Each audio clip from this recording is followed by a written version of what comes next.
Hi friends, തെരഞ്ഞെടുപ്പ് രാഷ്ട്രീയത്തിൽ ചില ചെറിയ കക്ഷികൾക്ക് അവർ പോലും പ്രതീക്ഷിക്കാതെ ചിലപ്പോൾ ചില അവസരങ്ങൾ ലഭിക്കാറുണ്ട്. അത്തരത്തിൽ ലോട്ടറി അടിച്ച രണ്ട് കക്ഷികളാണ് ഇന്ന് നമ്മൾ NDA അലയൻസിൽ കാണുന്നത്. അതിലൊന്ന് ചന്ദ്രബാബു നായിഡുവിൻ്റെ TDP എന്ന പാർട്ടിയും മറ്റേത് നിതീഷ് കുമാറിൻ്റെ ജനതാദളമാണ്. അപ്പോൾ NDAയുടെ സർക്കാർ രൂപീകരണത്തിൽ ഈ രണ്ട് കക്ഷികൾ വളരെ നിർണായകമായ ഒരു ശക്തിയായി നിൽക്കുമ്പോൾ ഇതിലെ ഒരു ഘടകകക്ഷിയുമായി ബന്ധപ്പെട്ട രണ്ട് സ്റ്റോക്കുകളും നിർണായകമാവുകയാണ്. ആ രണ്ട് സ്റ്റോക്കുകളെ കുറിച്ചാണ് ഈ വീഡിയോയിൽ ചർച്ച ചെയ്യുന്നത്. R4iയിലേക്ക് എല്ലാവർക്കും ഒരിക്കൽ കൂടി സ്വാഗതം. ആദ്യത്തെ സ്റ്റോക്ക് ഹെറിറ്റേജ് ഫുഡ്സ് ആണ്. കഴിഞ്ഞ 5 ദിവസത്തെ ട്രേഡിംഗ് സെഷനിൽ ഈ സ്റ്റോക്കിൻ്റെ ഓവറോൾ മുന്നേറ്റം എന്ന് പറയുന്നത് 45%. വളരെയധികം ഞെട്ടിപ്പിക്കുന്ന ഒരു മുന്നേറ്റമാണ് ഈ സ്റ്റോക്ക് കാഴ്ചവെച്ചിട്ടുള്ളത്. മുന്നേറ്റത്തിനുള്ള കാരണം ഈ സ്റ്റോക്കിൻ്റെ ഷെയർ ഹോൾഡിംഗ് പാറ്റേൺ പരിശോധിച്ചാൽ മനസ്സിലാവും. ഇതിൻ്റെ പ്രൊമോട്ടർമാരിൽ 2 പേരെ നമുക്ക് കാണാൻ കഴിയും. ഒന്ന് ഭുവനേശ്വരി നാര എന്ന് പറയുന്നത് ഒരു ലേഡിയും അതേപോലെ നാര ലോകേഷ് എന്ന് പറയുന്ന ഒരു പ്രൊമോട്ടറെയും നമുക്കിതിൽ കാണാൻ കഴിയും. ആരാണ് ഈ 2 പേരും എന്ന് പരിശോധിച്ചാൽ തെലുങ്ക് ദേശം പാർട്ടിയുടെ ഫൗണ്ടറായ NT രാമറാവുവിൻ്റെ മകളാണ് ഭുവനേശ്വരി നാര. അവരുടെ ഭർത്താവാണ് ചന്ദ്രബാബു നായിഡു. നാര ലോകേഷ് ഇവരുടെ മകനാണ്. അപ്പോൾ ഹെറിറ്റേജ് ഫുഡ്സിൻ്റെ ഫൗണ്ടർ ആരാണ് എന്ന് നോക്കിക്കഴിഞ്ഞാൽ നമുക്ക് കാണാൻ കഴിയും അത് മറ്റാരുമല്ല, അത് ചന്ദ്രബാബു നായിഡുവാണ്.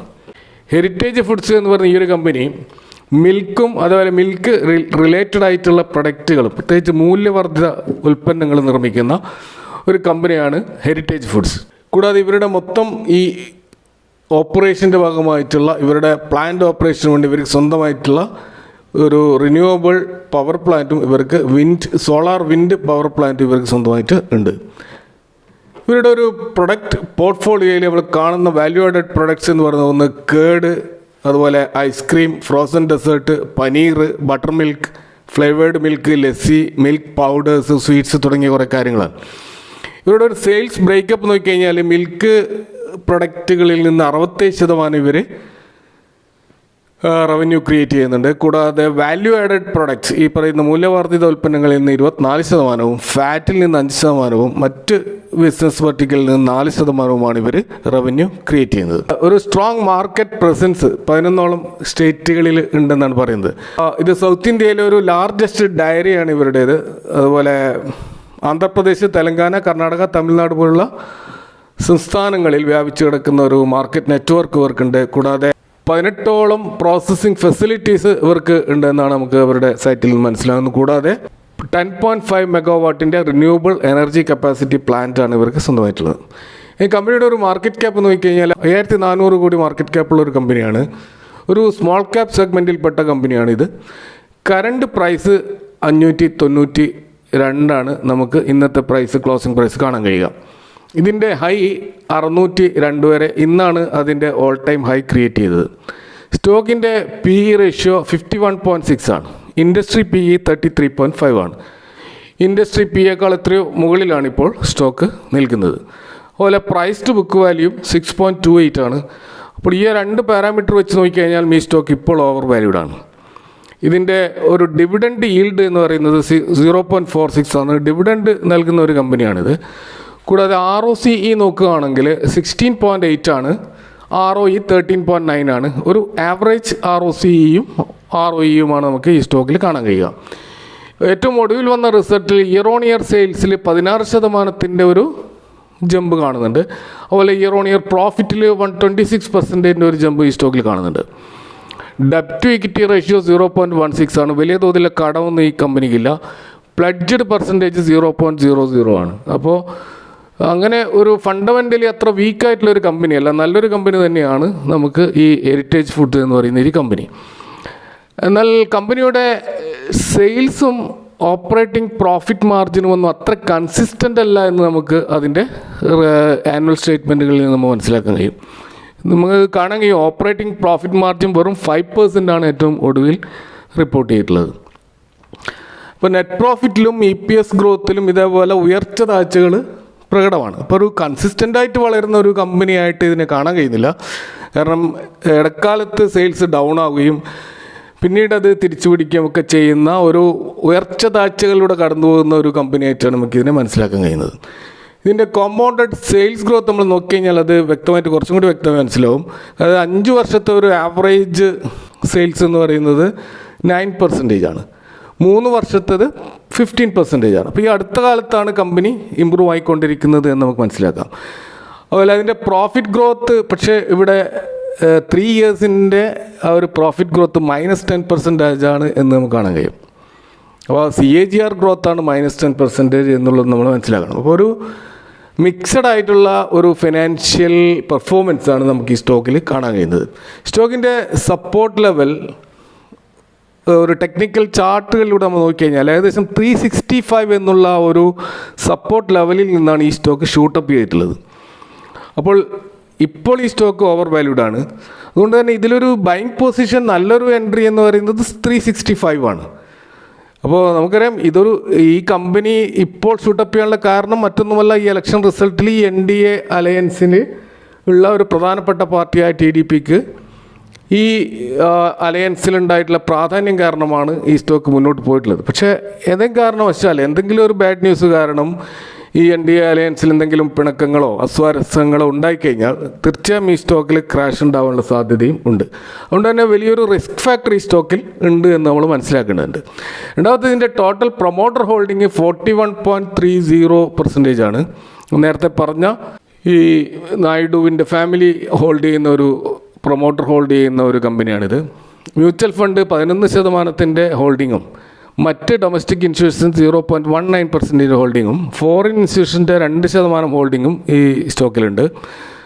എന്നാൽ റീറ്റെയിൽ ഇൻവെസ്റ്റേഴ്സ് 44.9 ഏകദേശം 45%-ഓളം പബ്ലിക് ഹോൾഡിംഗ് ഈ സ്റ്റോക്കിലുണ്ട് എന്നുള്ളത് നമ്മൾ വിസ്മരിച്ചുകൂടാ. കാരണം ഇപ്പോൾ കയറിയതുപോലെ അത് അടുത്ത 5 വർഷത്തിലേക്ക് എപ്പോഴെങ്കിലും ഒരു പാനിക് സെല്ലിംഗ് സാധ്യത ഈ സ്റ്റോക്കിൽ വന്നാൽ വലിയൊരു ക്രാഷ് സ്റ്റോക്കിൽ സംഭവിക്കാനുള്ള സാധ്യതയും നമ്മൾ മുൻകൂട്ടി കാണണം.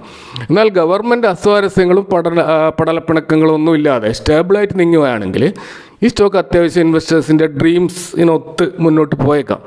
കാരണം ഇത് FMCG സെക്ടറിലുള്ള ഒരു സ്റ്റോക്കാണ്. അതുകൊണ്ട് തന്നെ അതിൻ്റെ ഇൻഡസ്ട്രി Pനേക്കാൾ വലിയ തോതിൽ താഴോട്ടേക്ക് പോകാനുള്ള സാധ്യത വളരെ കുറവാണ്.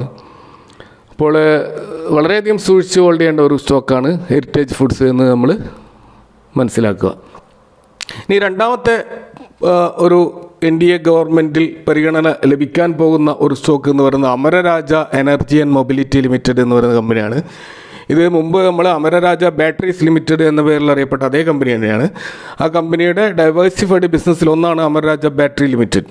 കഴിഞ്ഞ 5 ദിവസത്തെ ട്രേഡിംഗ് സെഷനിൽ ഓവറോൾ ഒരു 5% മുന്നേറ്റം നടത്തിയതായി കാണാം. ഇന്ന് തന്നെ നല്ല രീതിയിൽ 10%-ഓളം ഉള്ള ഒരു മുന്നേറ്റം ഈ സ്റ്റോക്ക് നടത്തിയിരുന്നു.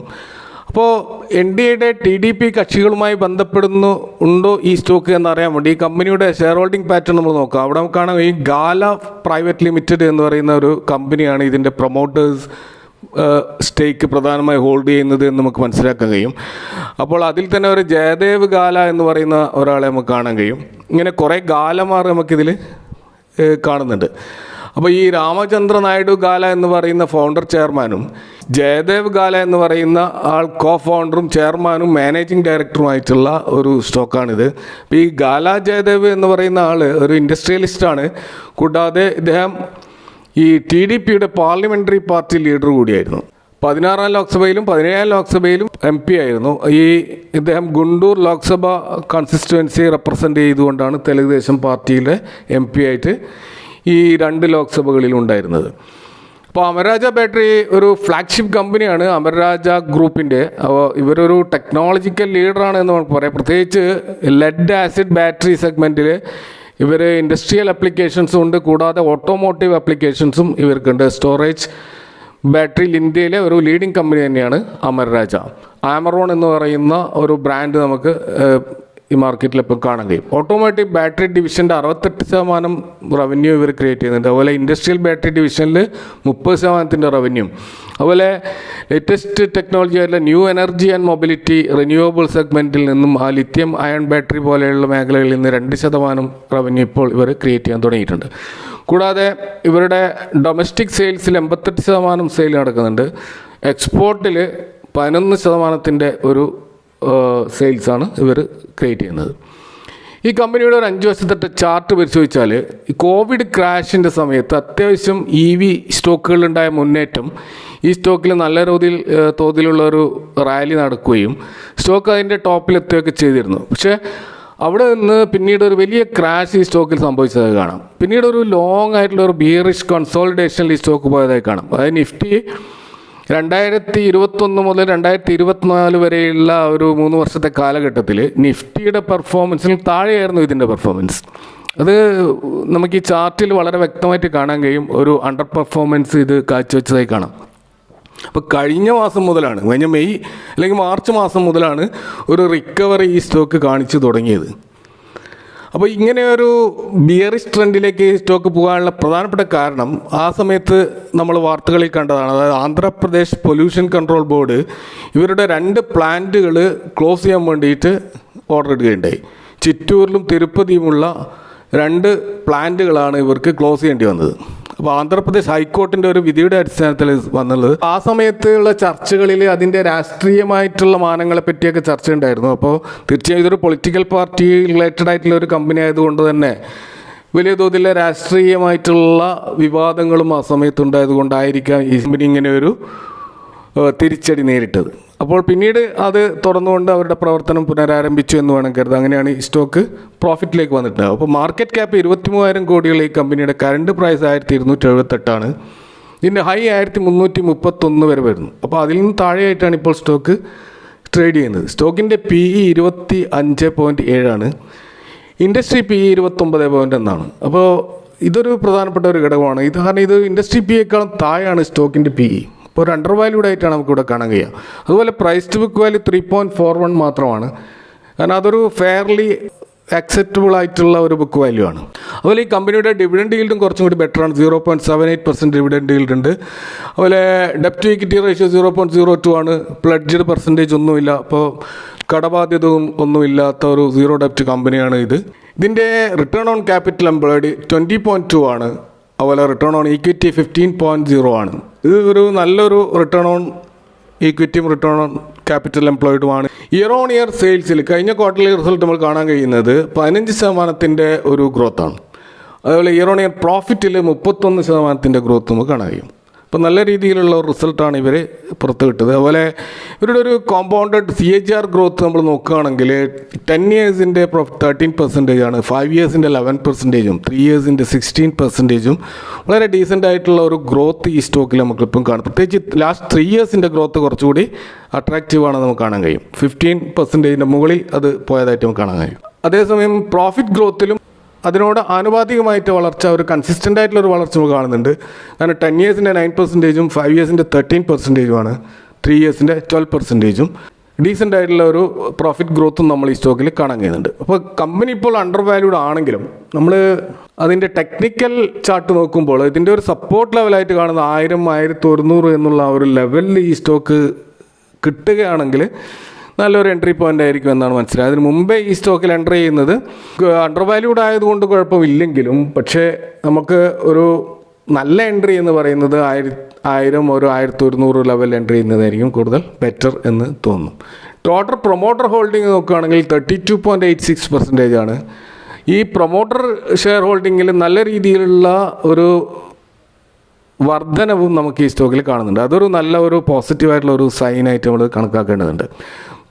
കൂടാതെ ഇതിൻ്റെ മ്യൂച്വൽ ഫണ്ട്സിൽ 4.45% ഹോൾഡിങ്സ് ഉണ്ട്. കൂടാതെ ഡൊമസ്റ്റിക് ഇൻസ്റ്റിറ്റ്യൂഷൻസ് 10% മുകളിലുണ്ട്. ഫോറിൻ ഇൻസ്റ്റിറ്റ്യൂഷൻസ് 24% ഉണ്ട്. റീറ്റെയിൽസ് 27% ഉണ്ട്. അപ്പോൾ ഇവിടെ മറ്റ് ഹെറിറ്റേജ് ഫുഡിനെ കമ്പയർ ചെയ്യുമ്പോൾ കുറച്ചും കൂടി ഷെയർ ഹോൾഡിംഗ് പാറ്റേൺ കുറച്ചും കൂടി സ്ട്രോങ് ആയിട്ട് നമ്മൾ കാണുന്ന ഈ ഒരു സ്റ്റോക്കിലാണ്. പ്രത്യേകിച്ച് റീറ്റെയിൽ ഇൻവെസ്റ്റേഴ്സിൻ്റെ ഹോൾഡിങ് ഇതിൽ കുറച്ചും കൂടി കുറവാണ് എന്നുള്ളത് നാം മനസ്സിലാക്കുക. പുതിയ NDA ഗവൺമെൻറ്റിൽ ഒരുപക്ഷെ നരേന്ദ്രമോദിയേക്കാൾ നിർണായകമാകുന്ന ഒരു ലീഡർ ചിലപ്പോൾ ചന്ദ്രബാബു നായിഡു ആവാനുള്ള സാധ്യതയുണ്ട്. അപ്പോൾ ആ ഒരു TDP പാർട്ടിയുമായിട്ട് നേരിട്ട് ബന്ധമുള്ള 2 സ്റ്റോക്കുകൾക്കും അവരുടെ ബിസിനസ്സിനും വൻതോതിലുള്ള സപ്പോർട്ട് ലഭിക്കാൻ സഹായമാകും എന്നുള്ള ഈ ഒരു പുതിയ NDA അലയൻസ് എന്നുള്ള കാര്യത്തിൽ തർക്കമില്ല. എന്നാൽ ഏതെങ്കിലും ഘട്ടത്തിൽ ഈ ചന്ദ്രബാബു നായിഡു പിന്തുണ പിൻവലിക്കുന്നു തുടങ്ങിയ വാർത്തകൾ വന്നാൽ അത് ഈ സ്റ്റോക്കിൽ വലിയ തോതിലുള്ള ക്രാഷുകൾ ഉണ്ടാകാൻ സാധ്യതയുണ്ട്. അപ്പോൾ അത്തരം സാധ്യതകൾ മുൻകൂട്ടി കണ്ടുകൊണ്ട് മാത്രമേ നമ്മൾ ഈ സ്റ്റോക്കുകളെ പരിഗണിക്കാൻ പാടുള്ളൂ എന്ന് മാത്രം പറഞ്ഞു നിർത്തുന്നു. Do more research before entering. Thank you for watching. See you next time with another video.